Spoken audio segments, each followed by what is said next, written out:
1971 সালের আজকের এই দিনে যখন পাকিস্তানি হানাদার বাহিনী দীর্ঘ 9 মাস যুদ্ধের পর বুঝতে পারে দেশের অদম্য সাহসী মুক্তিযোদ্ধাদের সাথে তারা কোনোভাবেই পেরে উঠবে না, দেশের জনগণের সাথে কোনোভাবেই তারা পেরে উঠবে না, তখন পালিয়ে যাওয়ার ঠিক পূর্ব মুহূর্তে, আত্মসমর্পণের পূর্ব মুহূর্তে এদেশকে মেধাহীন করার একটি ঘৃণ্য ষড়যন্ত্র তারা করে এবং সেই ষড়যন্ত্রের অংশ হিসেবে 1971 সালের এই দিনে আমাদের বুদ্ধিজীবীদেরকে নির্মমভাবে হত্যা করা হয়।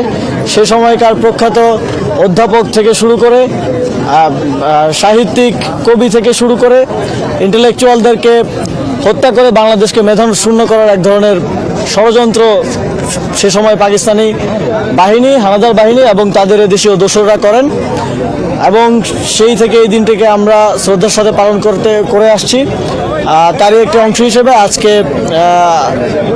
আমি এবং আমরা ঢাকা 10 আসনের যারা জনগণ আছেন তাদেরকে নিয়ে আজকে বুদ্ধিজীবী যেই কবরস্থান, বুদ্ধিজীবী যেই স্মৃতিসৌধ, সেখানে আজকে পুষ্পস্তবক অর্পণ করতে এসেছি এবং একই সাথে আমরা 1 মিনিট নীরবতা পালন করেছি।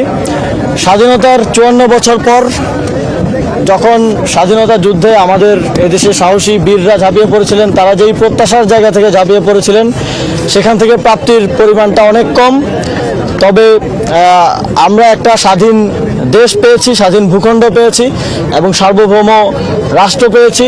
সেটা প্রতিষ্ঠার লড়াইটা আমাদেরকে এই গত 54 বছরও করে যেতে হয়েছে। সর্বশেষ এডিশন হচ্ছে 2024, যেখানে আরও শত সহস্র মানুষকে জীবন দিতে হয়েছে স্বাধীনতা এবং সার্বভৌমত্ব রক্ষার জন্য। আর আজকের এই দিনে আমরা দেখেছি গত 2 দিনে বাংলাদেশে কি ঘটেছে। আমরা দেখেছি ঠিক পাকিস্তানি হানাদার বাহিনী যেভাবে পরাজিত হওয়ার আভাস পেয়ে এদেশকে মেধাহীন করতে চেয়েছিল, ঠিক একইভাবে 2024-এর যে পরাজিত শক্তি, ফ্যাসিস্ট শক্তি, তারা পরাজিত হওয়ার পর এদেশকে নেতৃত্বহীন করার জন্য আমাদের জুলাই গণঅভ্যুত্থানের নেতৃত্বদেরকে টার্গেট করছে।